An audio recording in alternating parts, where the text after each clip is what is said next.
درود دوستان خوبم، امیدوارم که حالتون خوب باشه. امروز با یک تیم حرفه‌ای داریم میریم منطقه پیرسرای رشت رو با هم دیگه ببینیم. با من همراه باشید تا این ویدئوی جذاب رو با هم دیگه ببینیم. مسیر ما از سبز میدون شروع میشه و با هم دیگه میریم به سمت خیابون پیرسرا.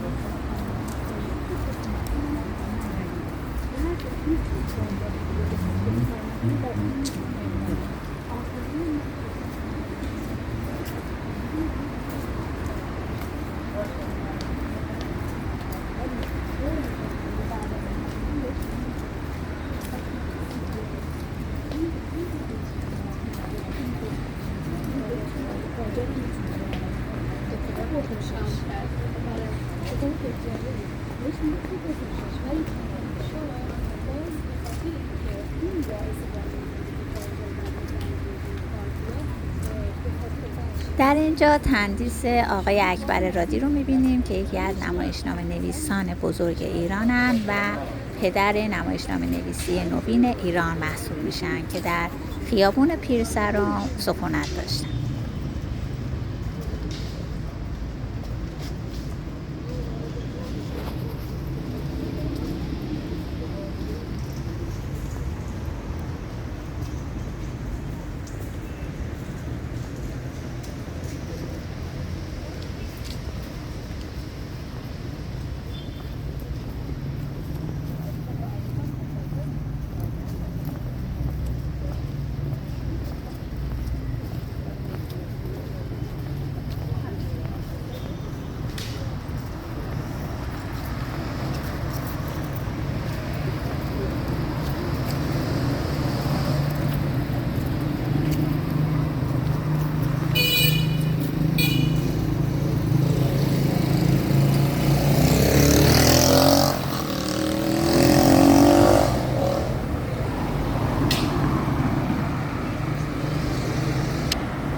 در ابتدای خیابان پیرسرا این ساختمون 4 طبقه در قدیم بیمارستان آریا که یکی از قدیمی ترین بیمارستان‌های شهرستان رشت بوده قرار گرفته.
در اینجا میرسیم به خانه شفیعی که معروف به عمارت سنگی که متعلق به آقای نصرالله شفیعی هستن که این فلوکس زیبا هم متعلق بهشون بوده که جلوی دربشون پارک هستش.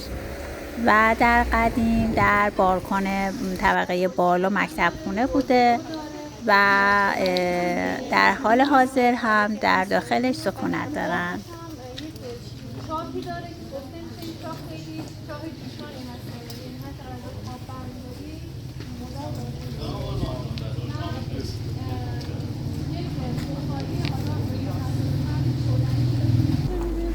صنایع دستی مشهوره.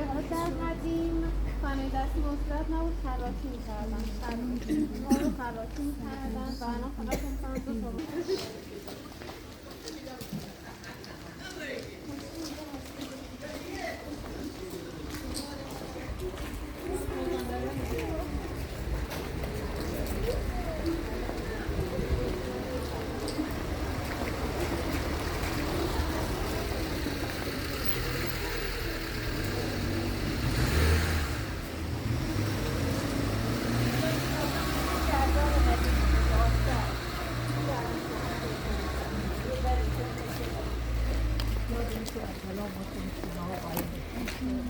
میشه بگید منم بشنوم تو ویدیو بمونه؟ این خونه مال دادفر شهردار قدیمی بله بله. که الان پلیس امنیتی شده. بعد یه در این ور داره، یه در بیستون داره. بله. خیلی بزرگی این خونه که الان به این شکل در اومده. خیلی دولتی خونه شد. زیبایی بوده.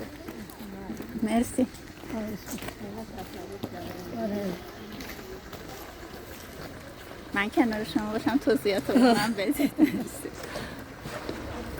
قدیم اینجا اصلا اینجوری نبوده، یه شکلی دیگه بوده، همه تغییر کرده اینجا. البته من تا سال 60 اینجا زندگی میکردم که 60 ازدواج کردم دیگه از اینجا رفتم. اصلا پدر بزرگ من خودش اینجا به دنیا آمد، بابای من اینجا به دنیا آمد.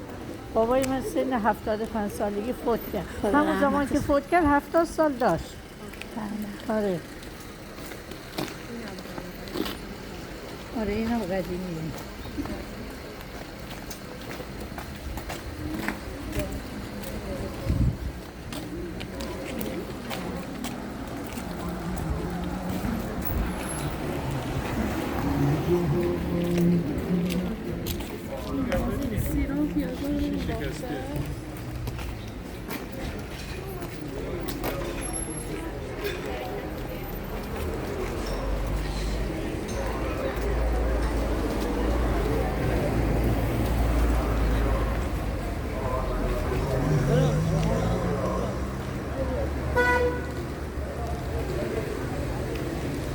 مسجدم که به اسم مولا علی محمده،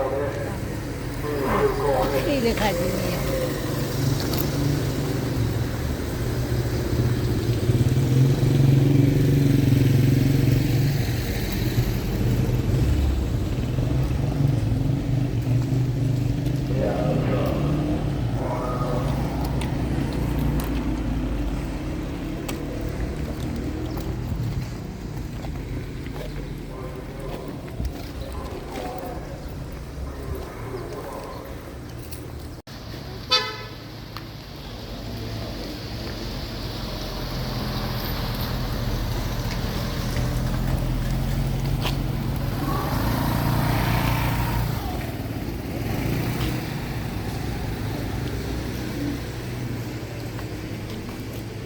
کوچه است اونجا؟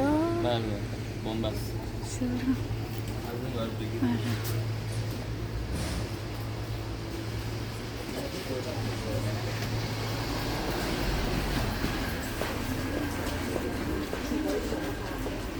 در این کوچه هم خانه دکتر عبدالکریم کوچنی قرار گرفته که یکی از پژوهشگران و اساتید بزرگ ایران بودند.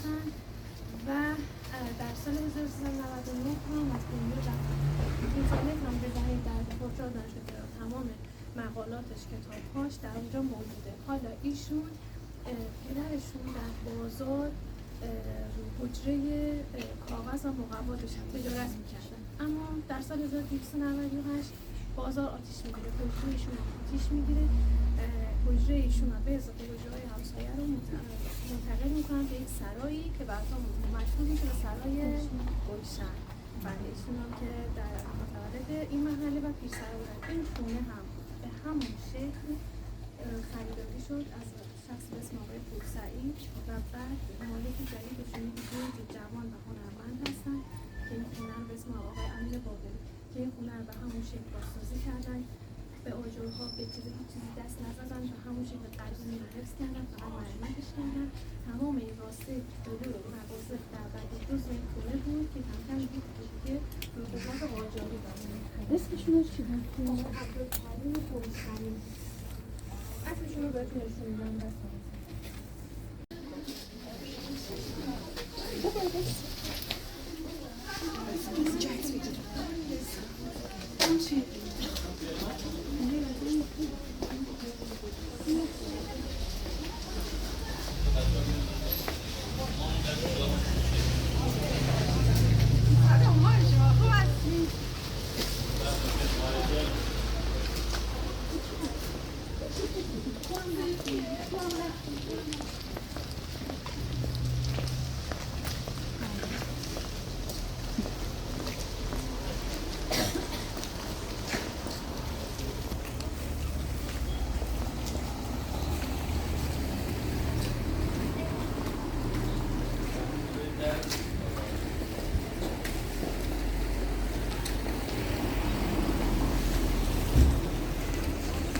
خونه آخری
که در نسل 1396 این کوچه کلا به اسم کوچه شیرازی ثبت شده بود. اسمش عوض شد. این خانم شیرازی زاده از تجار و مالکان بسیار قدیمی ایران بودن. این خونه در سال 1270 در زمان ناصرالدین شاه اینجا ساخته شده. سند اصلیش محسوب هستش که آقای میرزا نصرالله شیرازی زاده که ایشون در واقع این رو بنا کردن. معماری اینجا بسیار تحت تاثیر معماری مرکز ایران هستش، فلات ایران. چرا؟ شیرازی بودن از اونجا بیشتر الهام گرفتن. باتیرایی که داره دیگه مثل باتیر به خاطر اینکه معماری این بنا اصفهانی بودن. معماری این خونه یکی از بزرگترین و زیباترین خونه‌های شهر هست. 5 عروسی بزرگ داره اینجا و بسیار خونه زیبایی. در تا سال 1399 در واقع این خونه نسل به نسل در دست خود خاندان شیرازی زاده ها در واقع بود تا سال 1399 که آخرین بازمانده‌شون خانم پوران شیرازی زاده بودن که یک قسمتی هم اینجا داشتن که اینجا خیاطی می‌کردن. و خانم پوران شیرازی زاده چه شخصیتی بودن؟ ایشون همسر آقای نصرت رحمانی بودن، شاعر نوگرای معاصر ما. این خونه یکی از پر امکانات ترین خانه ها در دوران خودش مسئول شده. استبل داشته، انبار داشته، گرمابه داشته، انبار زغال داشته. کلا امکانات خیلی خوبی در داخل این خونه هستش. در حال حاضر خانم مهتاب اخوان و خانم نسیم رسولزاده اینجا رو در دست گرفتن، دارن تبدیل به بوتیک هتل میشه که ما حالا در طول ایشالله در آینده بتونیم ورود بکنیم به این خونه. داخلش حالا ما یه دور دیدیم ولی خیلی خوب بازسازی شده، خیلی قشنگه و اینجا رو برای اقامت انشالله در اختیار گردشگران عزیز قرار خواهد گرفت. حالا عکس داخل خونه هم که میخوایم بهتون نشون بدم، حالا یه ذره ذهنیت داشته باشید. این خونه هستش که به سمت باغ، یعنی در واقع این که دارید می‌بینید نمای خونه نیست، نمای خونه اونوری که به سمت یک حیاط و باغی هستش. این داشته باشید ببینید. و اینجا در حال مرمت و بازسازیه.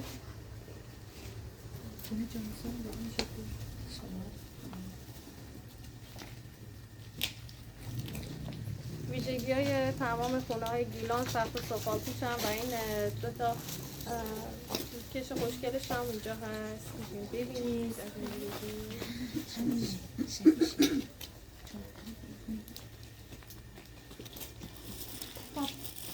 ایشون هم آقای نصرت رحمانی هستن، نورودی هم اینجا ازشون عکس گرفته شده. ایشون شاعر نوگرای ما هستن، حالا به سطح شیوه نیمایی شعر میگفتن، تصویرسازی و در مایه‌های غربی استفاده میکردن و از نخستین کسایی هستن که مشخصا در شعرهاشون خیلی به شعرهاشون به زندگی روزانه و روزمره مردم کوچه بازار نزدیک بود. ایشون در مجلات در واقع داستان کوتاه هم می‌نوشتن، شعر هم می‌گفتن، مجموعه شعر کبیر، مجموعه شعر کوچ، مجموعه شعر ترمه از ایشون هست و همچنین میعاد در لجن و حریق در باد که شعرشون مجموعه شعرشون برنده جایزه تلویزیون ملی ایران شد و در سال 1308 متولد شدن در تهران و وقتی که ازدواج کردن دیگه ساکن رشت شدن و در همین محله و در همین خونه با خانم پوران شیرازی زاده زندگی کردن و در پاتوقشون هم قهوه خونه های همینجا پیرسرا بود و در سال 1179 هم بر اثر بیماری از دنیا میرن که مزارشون هم در سلیمان داراب رشت هستش.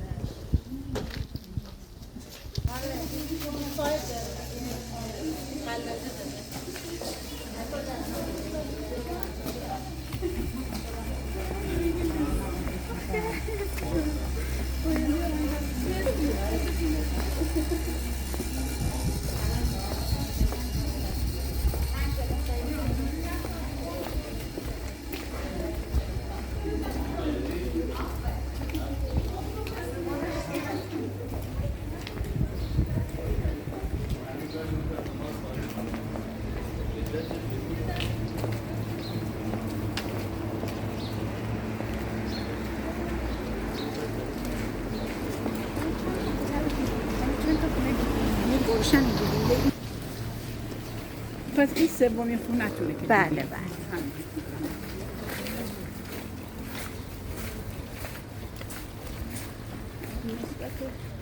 رحمانی شعر داشت که کتاب ابتدایی یادم نیست، کتاب بالین شاعر بود بله.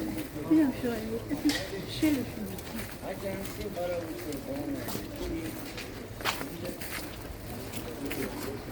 این نمی‌دونم.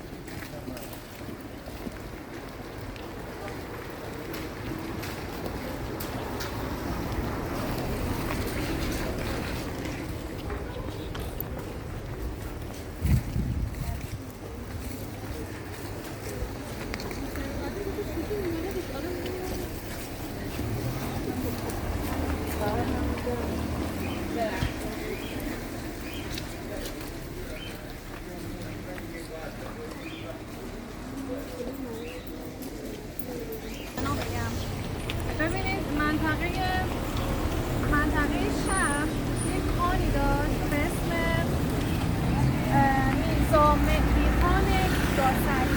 میرزا مهدی خان داسری خان منطقه شهر بوده. خب این خونه‌ای که الان اینجا ملاحظه می‌کنید مال یکی از پسران میرزا سعید خان دیگاسری هستش که تا سال اینجا با راسی زندگی میکردن و این خونه 2 طبقه بود، یه بالکنی هم داشت در سابقا که متاسفانه در طول زمان دیگه به دلیل فرسایش شهرداری اومد و اون رو اصلا بالا رو خودشون تخریب کردن چون خطر ریزش داشت و تنها همین پایه ازش باقی مونده. اما از خانم دیگاسری یک خونه دیگه هم هست که با هم میریم وارد این کوچه آقای اسحق‌چیتی میشیم.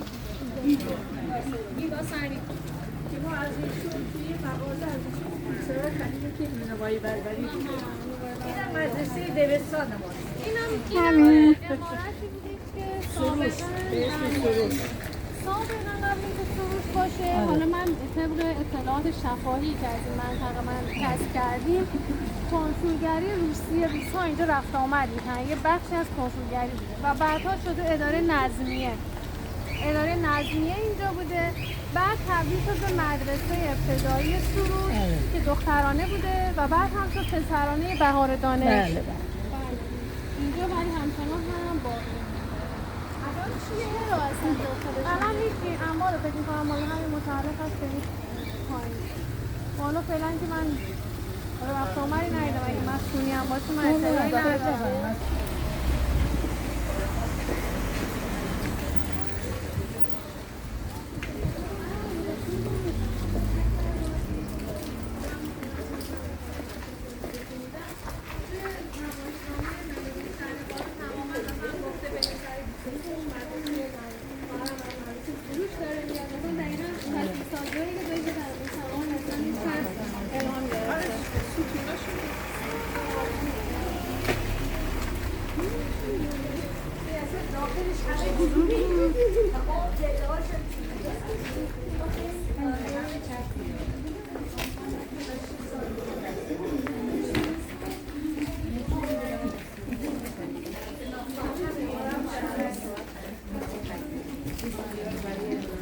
همینجا وایسیدید اگر تعریف یادتون هست اونجا با خان منطقه شهر بود. پسر بزرگ آقای یحیی دیگاسری یک عمارت بسیار بزرگی اینجا داشتن که اینجا ساختن. هنوز بقایای اون عمارت قاجاری و انتهای مثلا باغشون بوده، اما این ساختمون قاجاری نیست دیگه، اینو بعدی اومدن ساختن.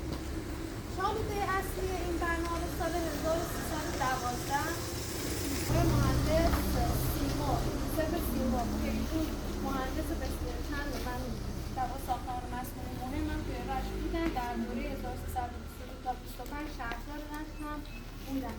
حالا خیلی بر این باورن که آقای مهندس سیما اصالت هم فرانسوی بودن و اسمشون موسیو سیمون بوده، ولی خب ما مدرکی برای اثباتش نداریم. ایشون بعد از اشغال روس‌ها اینجا شهردار بودن و شالوده این بنا رو ساختن. این بنا رو بسیار به صورت مدرن شبکه آبرسانی بررسانی بسیار پیشرفته‌ای داشته، به سمت ایرانی روسی ساخته شده. شما به لحاظ معماری به این شکلی که داره دقیقاً قرینه همین به سمت باغ هم به همین صورت طراحی شده و پشت همین ساختمون در واقع باغی هست و در اینجا حوضی هم هست که حوض با کاشی‌های آبی ساده و در واقع کاشی‌های صحبت می‌کنیم و ببینیم که این کاشی‌هایی هم که اینجا داشته از کجا اومده بوده. اصفهان؟ نه کاشی‌هاش در کارگاهی در همین رشت ساخته شده. کاشی‌کاری تنها کارگاه کاشی‌پزی که در رشت بوده در آفرا که از اونجا ساختن و اینجا در واقع بنا کردن. در واقع این ساختمون در بعد از جنگ جهانی دوم هم مجدد بازسازی شد، اما بعد از انقلاب به صورت 20 سال متروکه باقی موند تا سال 75 که شخصی به اسم آقای محب الله رخت میاد این ساختمون از وراث دیگاسری خریداری میکنه، از وراث یحیی خان دیگاسری خریداری میکنه و بازسازی میکنه تا سال 79 که آماده میشه این ساختمان برای زندگی و در حال حاضر هم دست همین وراث آقای محب الله رخت هست، اما متاسفانه دیگه کسی داخل زندگی نمیکنه. در دیگه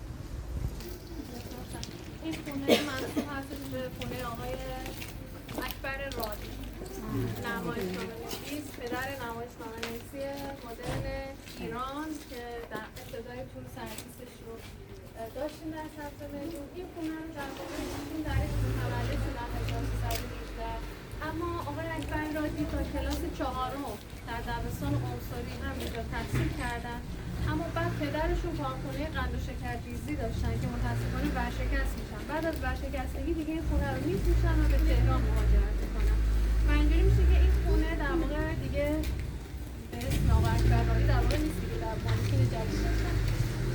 این خونه به اسم آقای کریم حسن شیطی هستش که در ایشون نقل میکنه که شخص به اسم آقای خلخالی اینجا رو خریداری کردن و الان هم دست اهالی یک شخص از اهالی تهران هست. احتمالاً دیگه اینجا در واقع کسی نه زندگی میکنه نه هیچی، احتمالاً مالکینشون هم دیگه در تهران.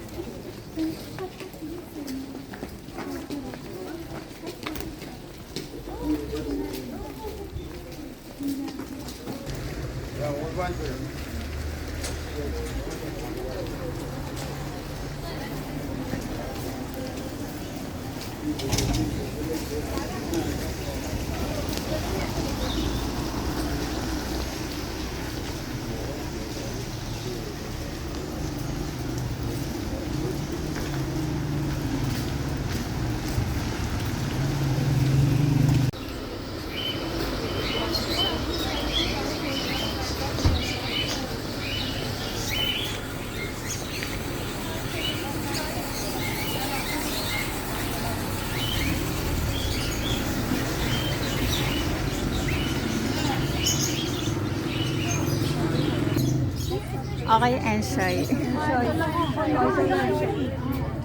هر سال روزه من کارمند حساب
خیلی ممنون. سیامک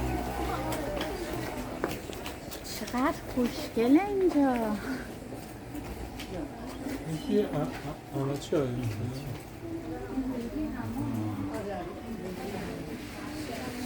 با هم کار داریم بستن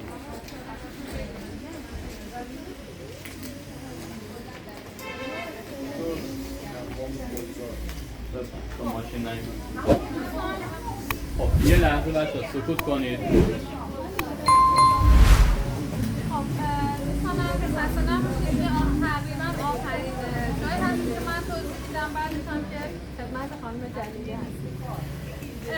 درباره این همون کلا حالا درباره حمام ها بخوام یه توضیح کوچولو بگم. در قدیم به علت اینکه مناظر حالا لوله کشی آب به اون صورت نبود، اکثر مردم از حمام های عمومی استفاده میکردن. خب در خانه های اشراف و خونه های بزرگتر به حال حمام گرمابه خصوصی وجود داشت، اما اکثر و به اتفاق مردم از حمام های عمومی استفاده میکردن. یک شخص جهان در واقع گردشگری بوده به اسم آقای سیر ابراهیم که حالا اومده اینجا گزارشی که داده در سال 1238 در رشت بالغ بر 17 حمام عمومی وجود داشته.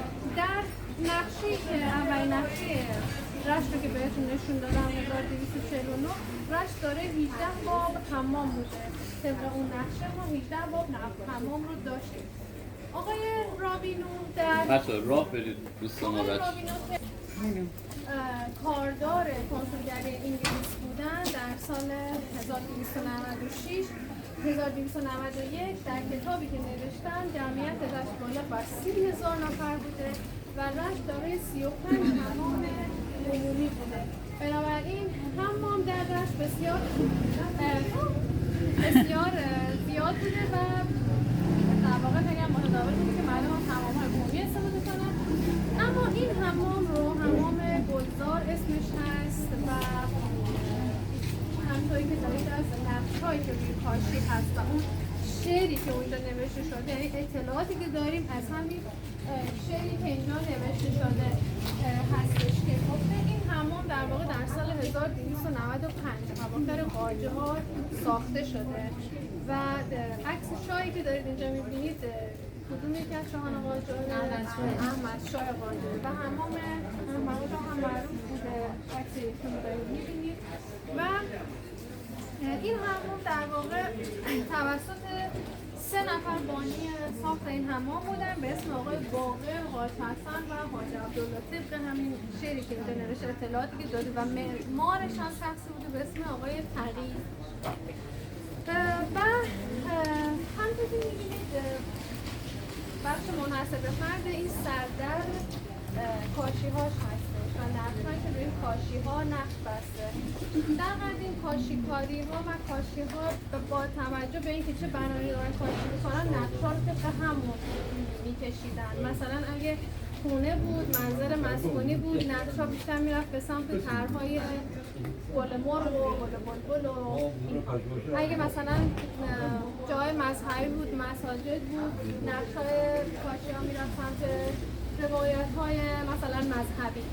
حمام‌ها و زورخانه‌ها کاشی‌کاری‌هاشون و نقش‌هایی که روی کاشی بودن برگرفته از چی بوده؟ حکایات شاهنامه بوده یا حتی در بعضی حمام‌ها آداب و رسوم حمام کردن رو با نقش‌های روی کاشی و مردم نشون می‌دادن. اما این سردر با این کاشی‌کاری در سال 1383 ثبت ملی شد و این همچنین که دارید می‌بینید حکایت شاهنامه در نقش بستش، مثل حمام حاجی ساغری سازان که نبرد دیو سفید هستش با رستم در ساغری سازان، اینجا هم حکایت شاهنامه. حالا چه چیزهایی رو داره ما نشون میده اینجا درباره سلسله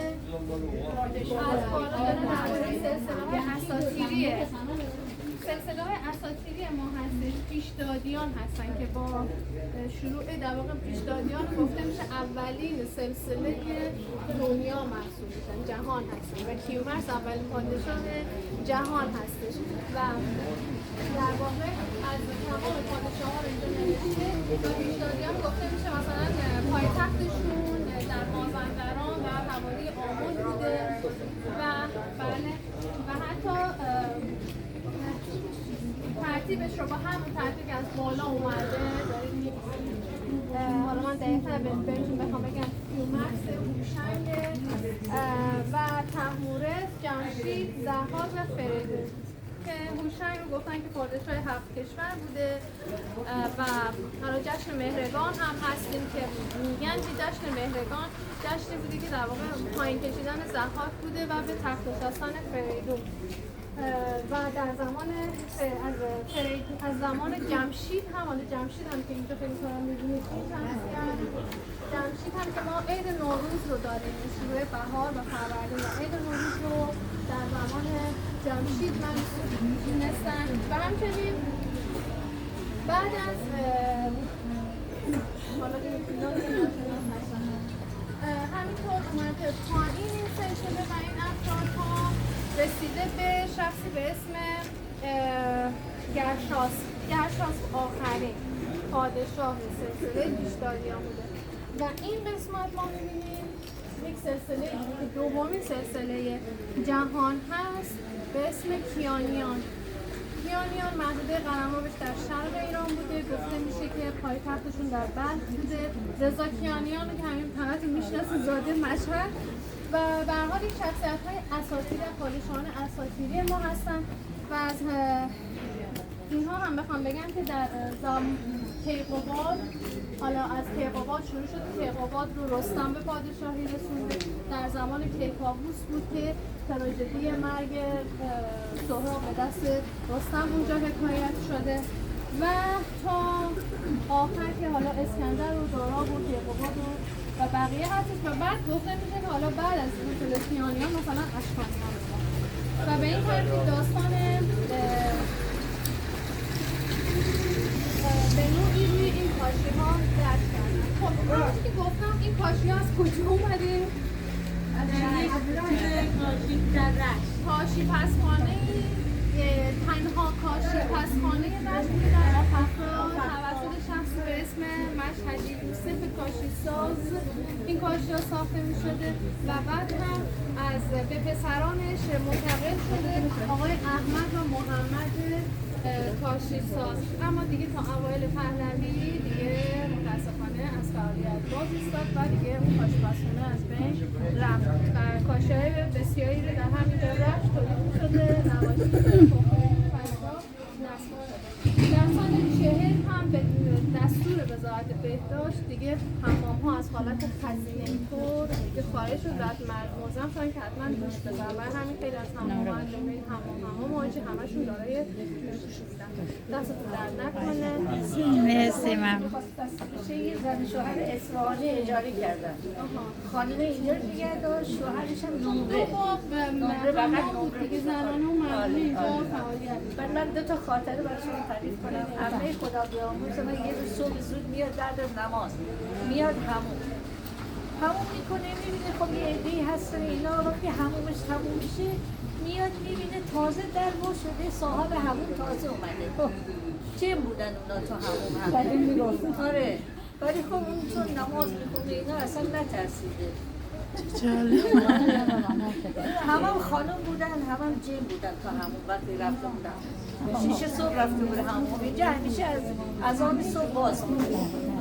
و یه خاطری دیگه من پسرم 3 سال داشت آورده برای همون، بعد از آقای مصطفی در لاک همون اومد جلوی این بچه رقصید، لباس پوشید. این بچه اونقدر جیغ زد همیشه خاطری بعد همون آخرین عکسمون هم به یادگار شده. ممنون که تا انتهای این ویدیو با من همراه بودید. امیدوارم که ویدیو رو دوست داشته باشید و در ویدیوهای بعدی با من همراه باشید. دوستان خوبم تا درود دیگر، بدرود.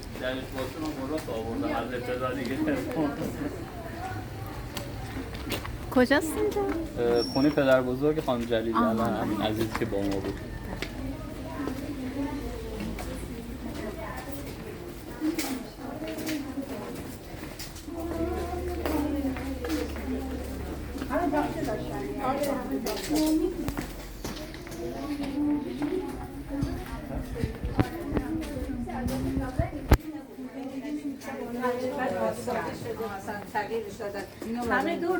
اینجا هم داخل یکی از خونه های قدیمی رشته که به لطف یکی از همراهان عزیزمون داخل خونه رو به ما نشون دادن.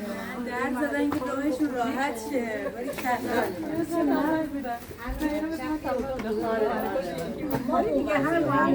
ولی خانوادگی